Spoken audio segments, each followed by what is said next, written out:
rue pour tous. Fais voir. Eh les filles, on a un scoop. Exposition, échange sur les projets du quartier à 14h. Inauguration du restaurant solidaire à 15h30. Yes, on y va.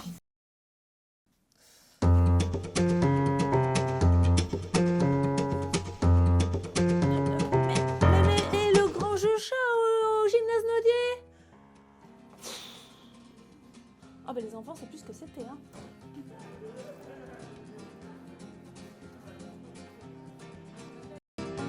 Le grand jeu chat c'est par là. Transformation du quartier des 7 arpents. On l'a trouvé. C'est bon, on y va. Go.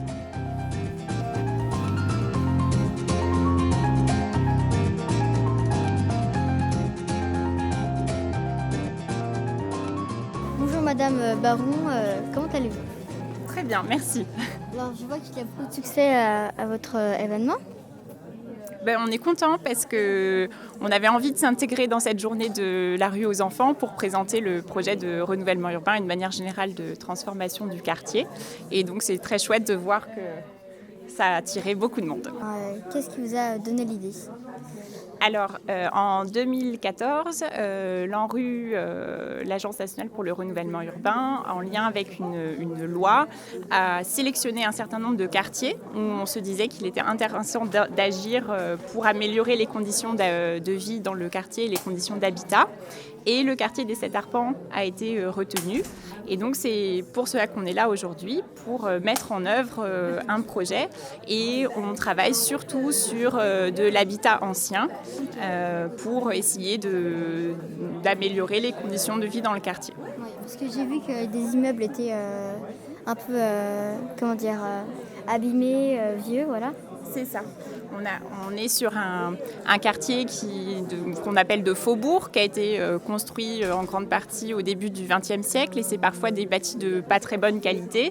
On est des architectes urbanistes, coordinateurs sur l'ensemble du quartier. Et quels sont vos projets? En fait, aujourd'hui, si je vous explique vite fait, les 3 périmètres que vous voyez là, ils appartiennent à une stratégie un peu large à l'échelle du quartier dans laquelle on a envie de le questionner à la fois l'habitat indigne qui existe sur le secteur, des secteurs qui sont enclavés, le côté non végétalisé tel que vous l'avez évoqué, et c'est pour ça, via des opérations ciblées sur les 3 secteurs, le 28-38 Stalingrad, Chalnodier, le 55 Chalnodier, et ça dépend des opportunités qu'on a par rapport à des temporalités, au relogement. Et c'est pour quand? C'est pour quand? Donc ça dépend des secteurs. On a des dates prévisionnelles qui partent de 2030, par exemple sur le secteur Stalingrad. Et après, on est plutôt sur des dates prévisionnelles de livraison en 2027 sur le 41 et le 55. Et avec combien de mois de retard? On espère qu'on aura 0 mois de retard, non? L'habitat indigne donc, en 2016, qui est un dispositif global donc, de recyclage foncier.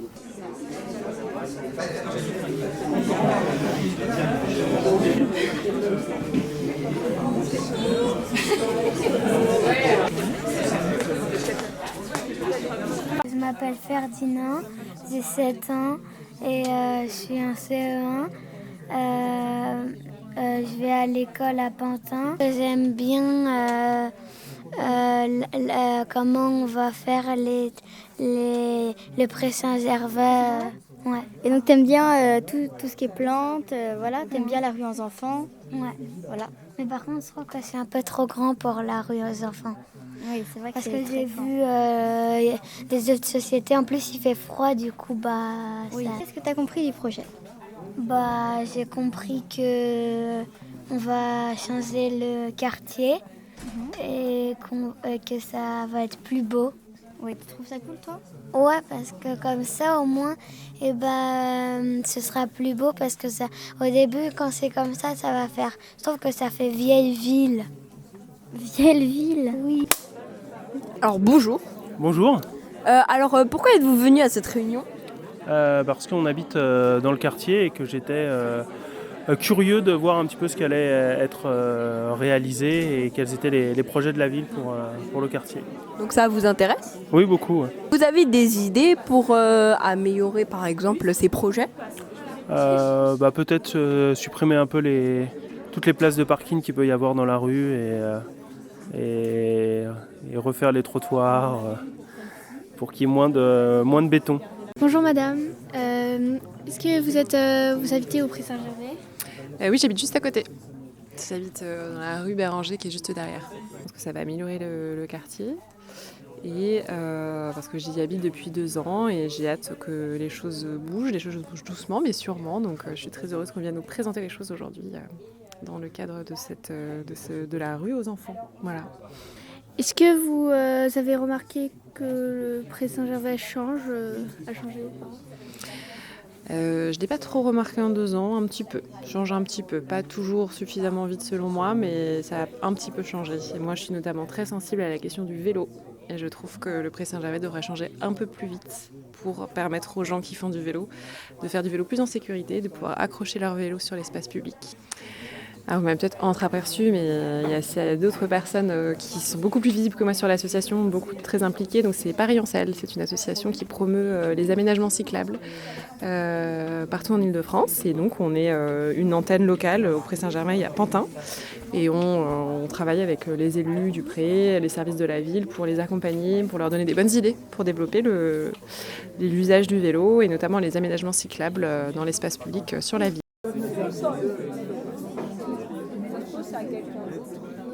Bonjour. Bonjour. Vous habitez là dans le quartier?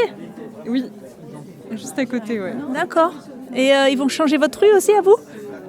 Ma rue, précisément, je pense pas, mais autour, oui. D'accord. Et pourquoi vous trouvez ça passionnant?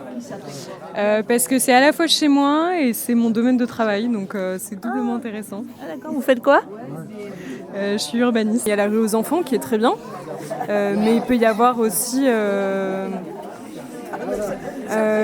plein de types d'ateliers, mais des ateliers avec différents groupes. Là, on est dans une école primaire, donc ça peut être avec des enfants, ça peut être avec des collégiens, des lycéens, des personnes âgées.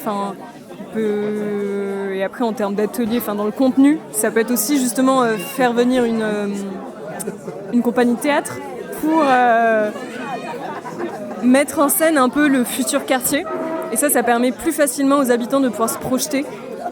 Parce que souvent, on peut avoir une difficulté à imaginer ce que ça va devenir. On voit les projets sur plan et en fait, on a du mal à le concrétiser. Quel serait pour vous le Pré Saint-Gervais idéal? Alors, le Pré Saint-Gervais idéal,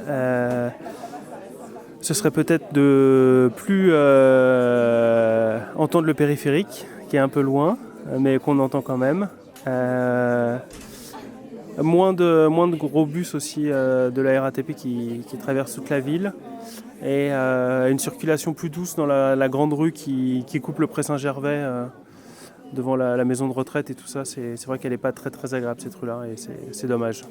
C'est surtout le bruit qui vous dérange? Ouais, je dirais le bruit, exactement. Le bruit des voitures en fait, parce que c'est pas le bruit de la population, c'est juste le bruit des voitures. Donc est-ce que vous avez des idées à ajouter à ce projet? Des idées à ajouter, je dirais qu'il faut faire très attention au cheminement voiture. T'es venue à la réunion sur le plan de urbanisme aussi, toi? Je trouve que ça m'ennuie un peu. Ah, ça t'ennuie un peu? Ouais. Non, tu préférais pas aller jouer à chat, toi? Non. Ah bon? Après, j'ai ça aussi, du coup, je peux pas trop jouer à ça. Est-ce qu'il y a des gens qui veulent venir jouer à chat avec moi, des enfants, des adultes? Ah oui, moi je veux venir jouer à chat. Moi je veux jouer à chat. Non. Oh mais venez.